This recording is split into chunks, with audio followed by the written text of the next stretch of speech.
அன்பிற்குரியோர்களே, பாவத்தின் விளைவுகளில் ஒன்று மனிதனின் தன்மைகள் அவனுக்கு தவிர்க்க முடியாத தேவைகளாகி போயின. ஆண்டவரும் ஏதேனும் உலகமும் அதன் நிறைவும் அவனுக்கு சொந்தமானவைகளாக இருந்தது. இப்போது தேவனாலும் உலகத்தாலும் ஏற்றுக்கொள்ளப்பட்ட மனிதன் தள்ளப்பட்ட போது தான் சொந்தம் பாராட்டப்பட வேண்டும் என்பது அவனுக்கு தவிர்க்க முடியாத தேவையாயிற்று. தோட்டத்திலே எல்லாவற்றையும் நல்லது என்று கண்ட தேவன் மனிதன் தனிமையாயிருப்பது நல்லதல்ல என்று கண்டார். அந்த தேவையை இட்டு நிரப்ப அவர் ஏவாளை உருவாக்கினார். ஆதாம் ஏவாளின் பாவம் அவர்களை தேவனுக்கு அந்நியராக்கி மனித உறவுகளிலே பிரச்சனைகளை தோற்றுவித்த அந்த நாள் முதல் யாராவது நம்மை நேசிக்க மாட்டார்களா, நம்முடன் உறவு கொள்ள மாட்டார்களா என்ற ஏக்கத்தை அனுபவிக்க வைத்தது. மக்கள் கிறிஸ்துவண்டை வந்து தேவனுடன் சொந்தம் பாராட்ட ஆரம்பித்த பின்னரும் கூட அவர்களுக்கு மனிதரோடு உறவு கொள்ள வேண்டும் என்ற ஏக்கம் தணிவதில்லை.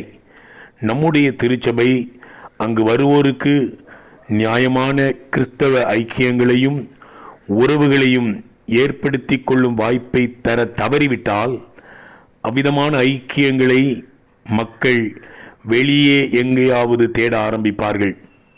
உண்மையில் திருச்சபை வளர்ச்சி பற்றி படிப்பவர்கள் கண்டுபிடித்திருக்கும் ஒரு காரியம், உன்னுடைய சபை அங்கு வருவோருக்கு கிறிஸ்துவை கொடுப்பதோடு கூட ஒரு நண்பனையும் கொடுக்க தவறிவிடுமானால் அங்கு வருவோரும் ஒரு சில மாதங்களில் வருவதை நிறுத்திவிடுவார்கள்.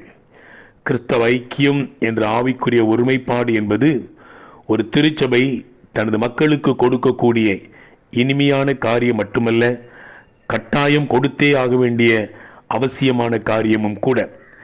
பிறர் நம்மை சொந்தம் பாராட்டி சேர்த்து கொள்ள வேண்டும் என்ற நமது நியாயமான தேவையையும், எங்கே பிறர் நம்மை ஏற்றுக்கொள்ள மறுத்து விடுவார்களோ என்ற பயத்தையும் நாம் சரியாக அறிந்து கொள்ள வேண்டும்.